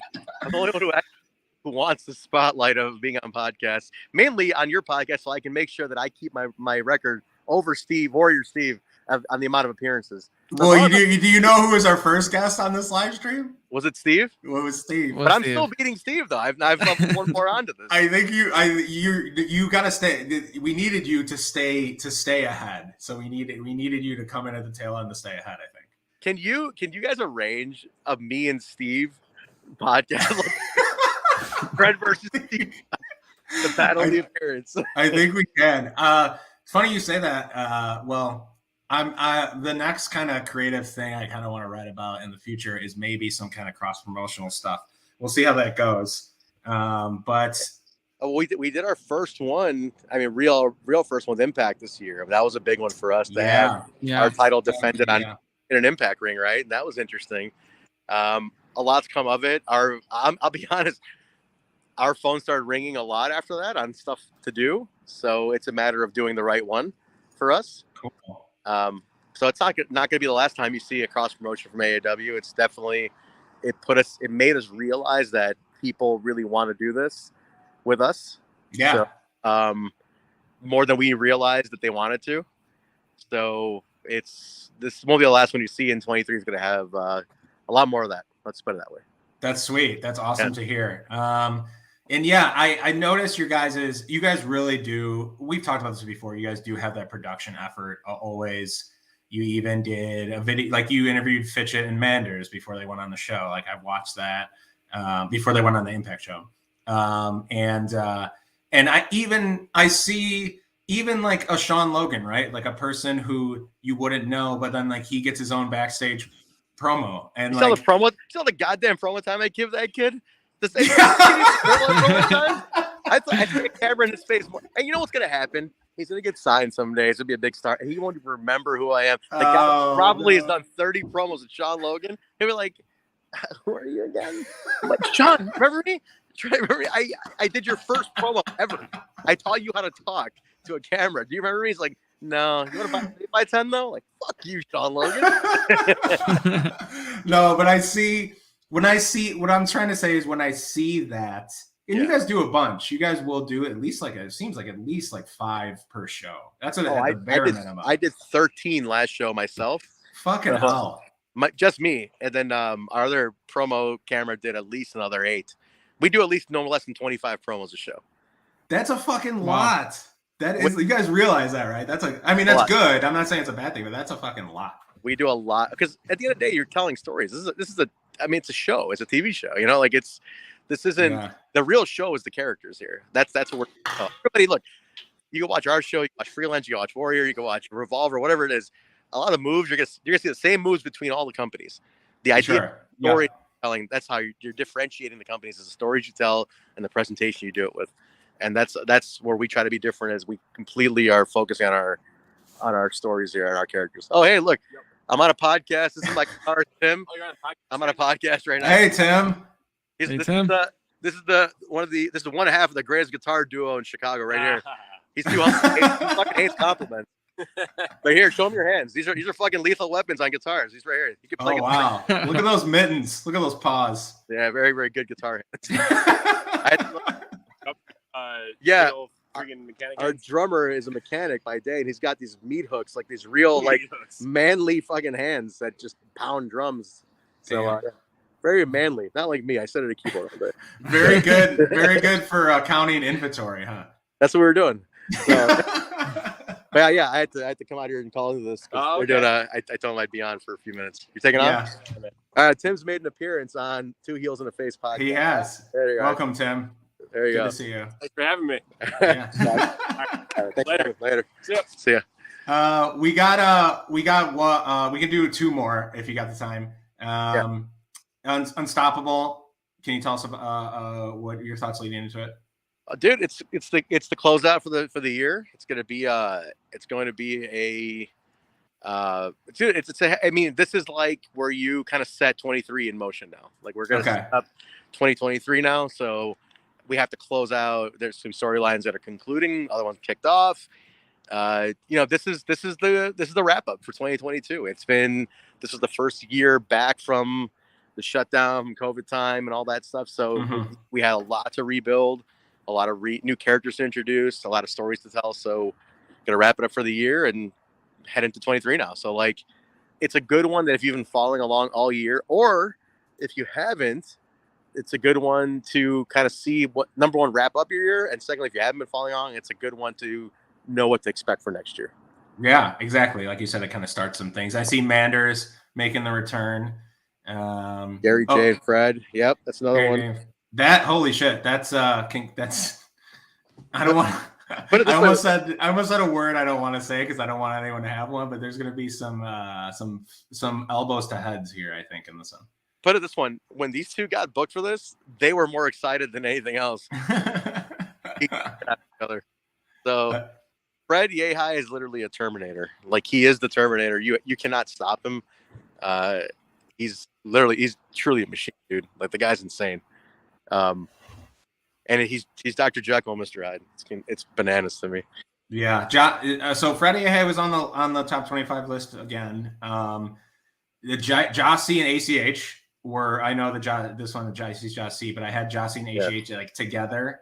I think they might be around like 15, 16. They're on the list as well. I think Calvin Tankman might be, but it's not. There's a lot of AEW representatives on here for sure. Dude, Tankman is somebody I never got to work with until like 2 shows ago, and I did a promo with him, and he was just like, man, and he was really good. I was like, dude, you're a hell of a promo, and he's like, man, nobody ever lets me talk, and I was like, you're gonna fucking talk every time you are here. I love that, dude. He is such an underrated promo, but this is gonna be an interesting match because Tankman is not officially a tag champ, but he's been stepping in to cover for what, ACH retired. So Ja had to pick a partner and literally pick Calvin Tankman. So it's been interesting. Wait, I didn't know that. ACH retired? ACH, yeah, he had some personal issues. He's retired. I mean, he could come back, but he definitely made Okay. he's retiring. So, But that's why for now, Jossie has been having different partners, right? yes, Tank has been on the okay, last 'cause 3. he had Ren too, didn't he? He had Ren Jones. he had Manders. He had for 2. He had Calvin for 2. Oh, He okay. had somebody else for 1. So I can't. But was it? Ren? I don't know if it was Ren. I might be wrong. I might be wrong. But either way, we're trying to find. I have something in mind to add a little element to this match. So live, just stay tuned on this one. There might be some added story to follow along on this one. So we might you might get some more layers on this match. So just stay tuned. I love it. The year as so what did you think about I know you mentioned briefly, Chris is just, sorry, are we keeping you? Chris just keeps going to the next graphic. I just think that the card is awesome. Let's run through the matches, then I'll jet. Then I gotta get back. Okay. What did you think very briefly about the Vega? Was I on point with some of the Vega Fitchett stuff, or was I 100%? Because you know him really well too. Like, you know Vega's career so well. So I thought it was awesome. You had it from a perfect perspective.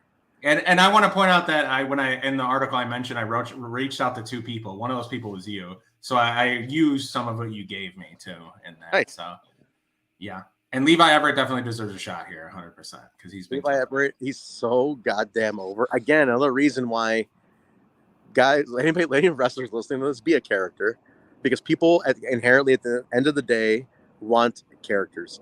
Like, I'm all for. There's certain guys who are just going to be wrestlers. That's fine.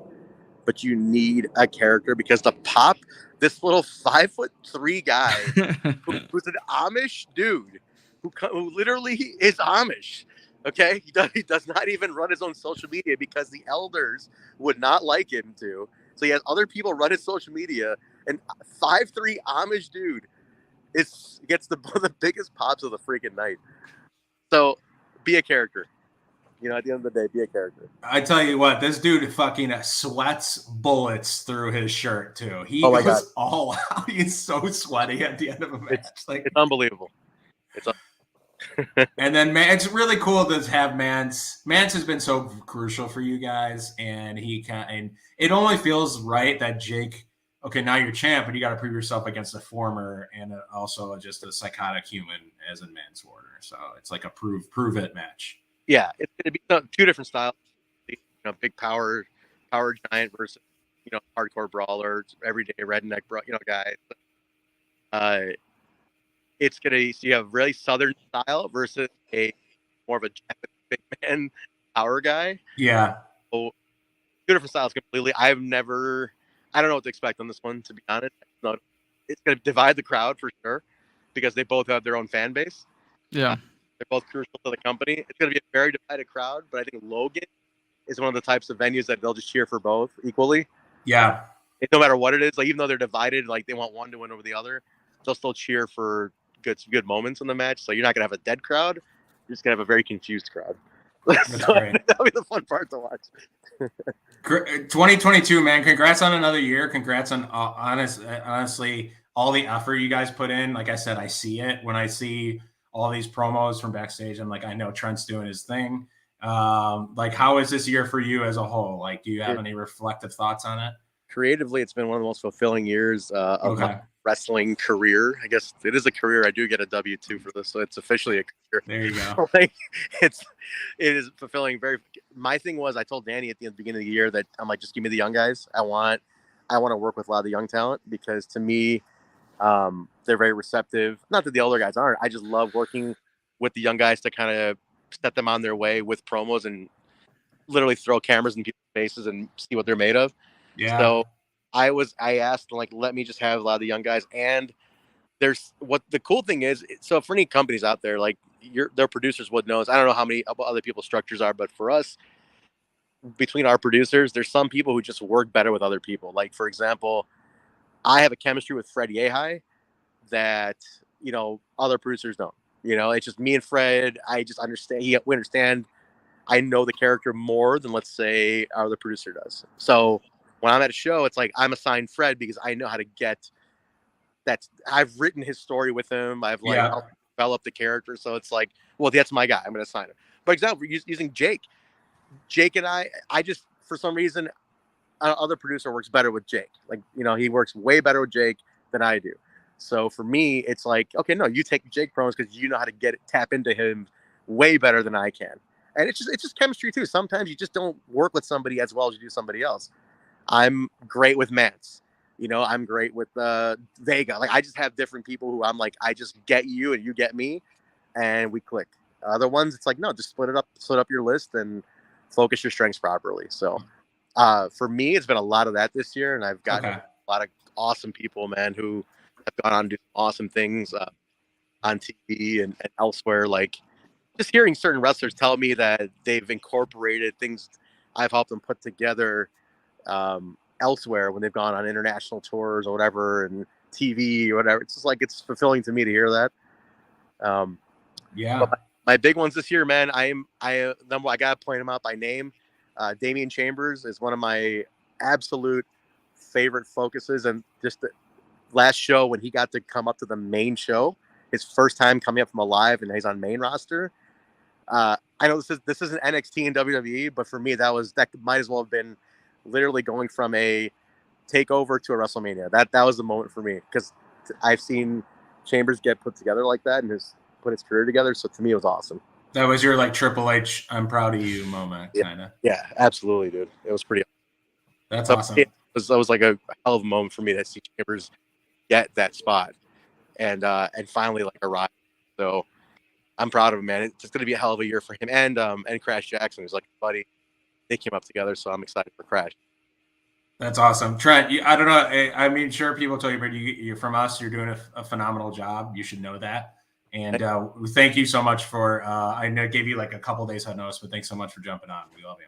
Anytime, guys. Anytime. I'm serious. Set up Trent and Steve, the big face-off, the biggest feud in Chicago wrestling, on who has made more appearances on Two Heels and a Face, and we'll literally count it on air, and then we'll just duke it out. Friendly, bro.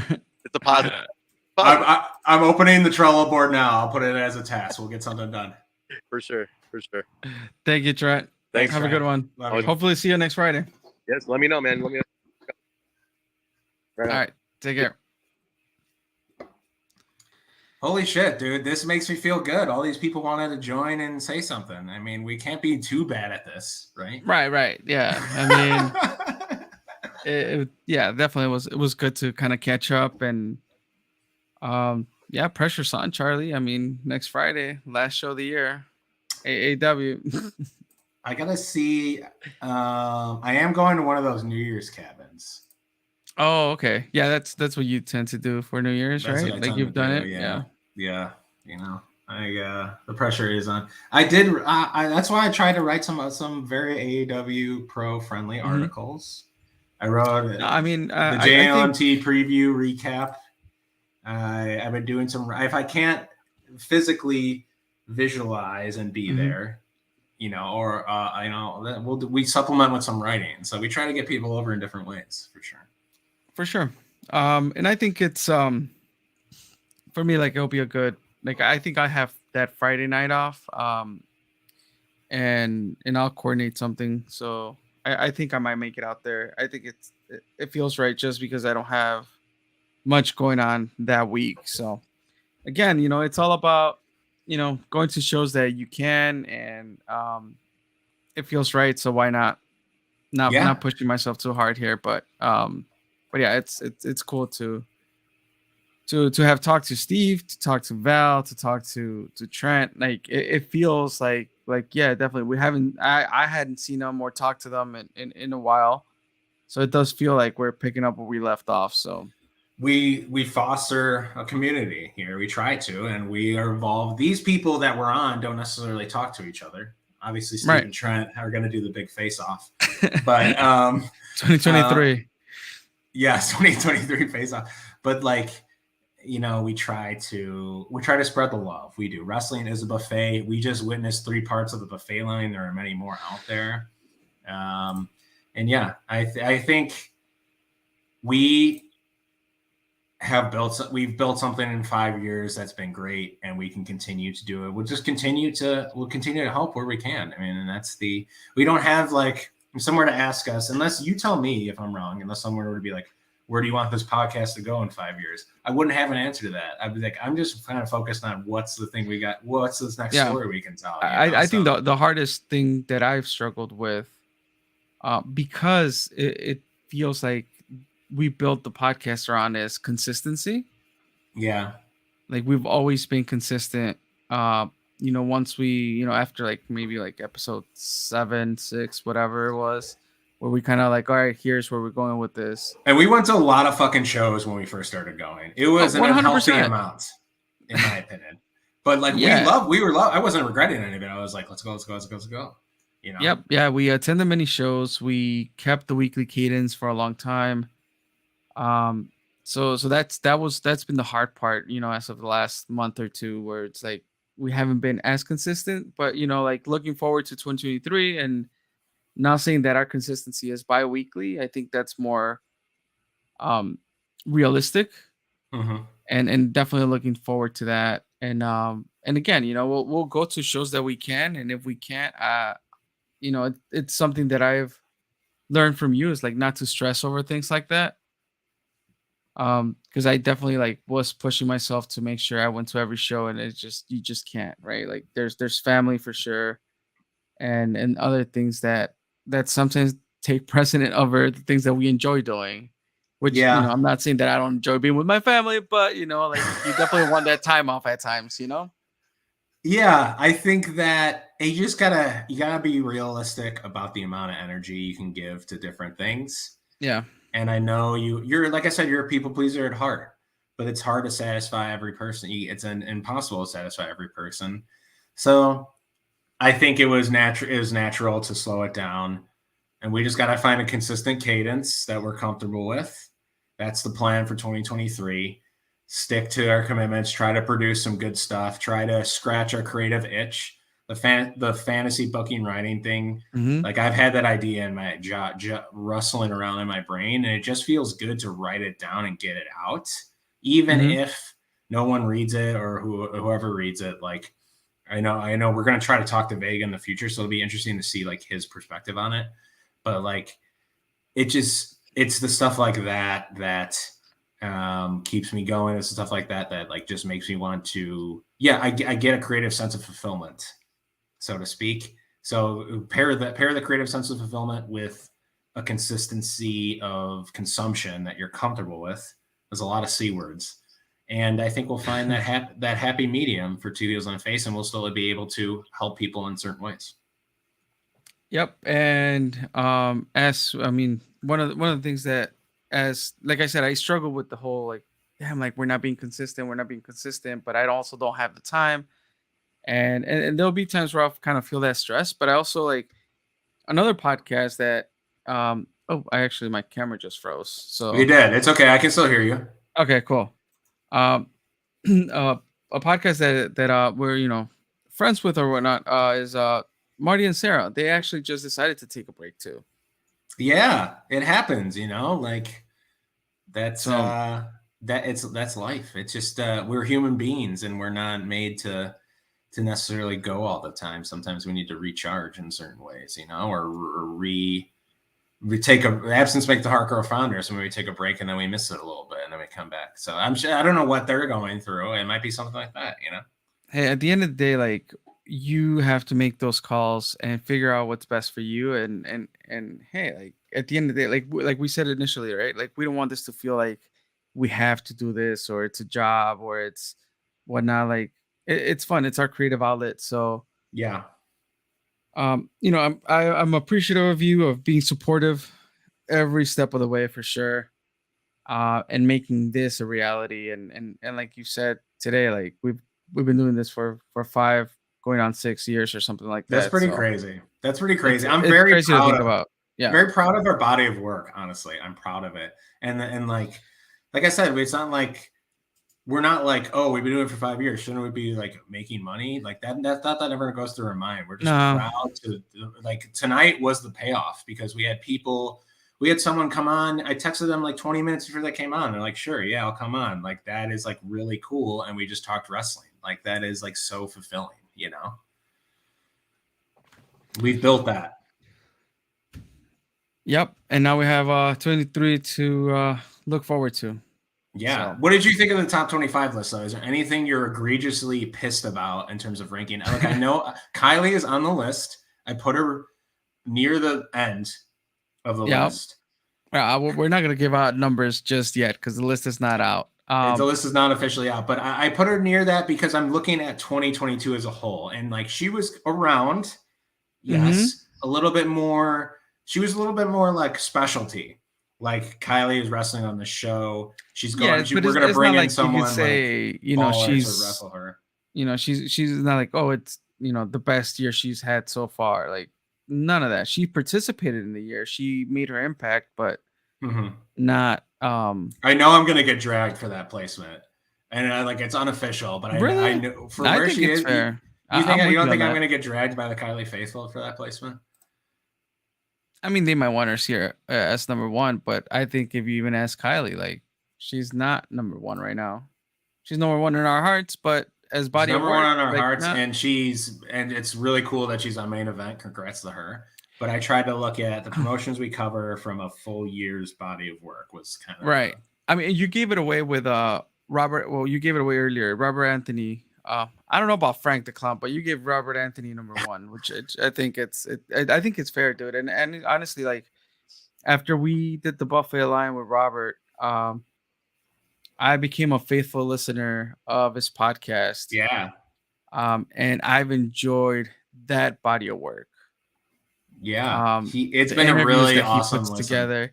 And oftentimes we talk about these. I mean, here we are in a minute and 45 here. I mean, an hour and 45. But we also talk about like lengthy podcasts that are not that easily to digest. He goes on pretty lengthy ones as well. And I honestly like his insight, his perspective, his guests, the stories that come out of that Robert Ego Anthony podcast. What is it? Potting with Ego. Potting with Ego. But that one of the things about you is like I don't know what's on YouTube and what's not on YouTube sometimes. Okay. But again, like he's pumping out content, and I think it's great. I've enjoyed it a lot. So that body of work outside of the wrestling stuff that he's doing, I think it's great. Yeah, what's cool about his podcast is he has such a unique perspective, and we will never do the backstage. It is kind of like dirt. He can do it because he's there. Yes, he can do it because he's there, and he's earned the right to talk about what happened backstage. We have not. If we have an interaction with X wrestler or whatever, it's not like we're going to come here and talk about that. Correct. Like, that's not what we do. We've known stuff that we have not repeated on air, and we won't repeat on air. That's not what we do. We're the little bit more friendly, happy-go-lucky version of that. But it's very interesting. He doesn't do it to drag people's name through the mud. He just does it in like a very almost professional way, but it's still behind the curtain stuff for sure, which is still really cool because it's cool to hear the history of AEW. It's cool to hear his personal story about like how he battled with losing his dream and like stuff like that. It's not cool that he lost his dream, but it's just like really. But it's cool to see the upside of that story now, where he's committed to being that selfless veteran in the locker room now. Yeah, and putting people over and guiding people and all that stuff. The recent episode, it might not be the latest one, but the one before that, I don't know if you listened to it. It's so Joe Alonso makes a comeback. He's definitely, his name has not been utilized under the greatest light, over the past few years. Sure. And he's definitely been a mentor to Joe Alonso, and now Joe Alonso signed a contract with NWA, and so did Missa Kate. So congrats to them. Congrats to them. They put in their work, and again, having somebody mentor you like Robert Ego has been super influential for them, and I'm just glad that people are kind of making their dreams reality, while at the same time us as fans just kind of sitting back and watching that journey. It's pretty cool to just kind of see. Yeah, absolutely. Shit, man. We did it almost 2 hours, and I felt entertained the whole time. I hope that maybe the listeners that I didn't feel like we were really dragging or anything. And next week, hopefully by the end, the goal is by the end of the new year to try to get the Chicago's Top 25 2022 out. And then obviously get this podcast out and promote it. But yeah, we've set our commitments earlier in the podcast, but I guess we're just looking forward to 2023. I mean, we guys still got some people that want to talk to us. So like I said, we can't do that's a good thing. Everything wrong. All right, Charlie. Well, this is it for Two Heels and a Face for 2022. You can find us at twoheelsandaface.com, Twitter, Instagram, Facebook, Two Heels and a Face, number 2 Heels and a Face. Any final words here for this end of year review? No, I mean, I'm just great. I'm just grateful, man. I think this is. Hey, shout out to Chico. Where's Chico on the list? Chico's on the list. No, Chico is on the list. No, he's on the list. Okay, I'll leave it as a mystery. I'll find them eventually. Oh wait, okay, no. I see. I didn't put. I think Chico has had a better year than, but okay, we can maybe put. We'll figure like I that said, out. Look. I don't want this to just be from my head. If you got opinions, maybe do your list on the right hand side, and then maybe we'll come up with a middle. There you go. I'm open for it. Like, I'm not saying this. This is not Charlie's list. This is Two Heels and Faces list. I just made it last year because busyness and stuff. But like, put your impression on it, dog. Chico's on the list. Chico is in Chicago's 10th. Yes, confirmed. All right, confirmed. Chico. Mm-hmm. All right, so we'll leave off with that. Hashtag Viva la Chico. Yeah, thanks for listening. Thanks for I'm just grateful. It's just been fun. I want to continue to do more stuff and unique stuff. So we'll just keep doing that. Be different. That's all I gotta say. All right. Thanks. Bye.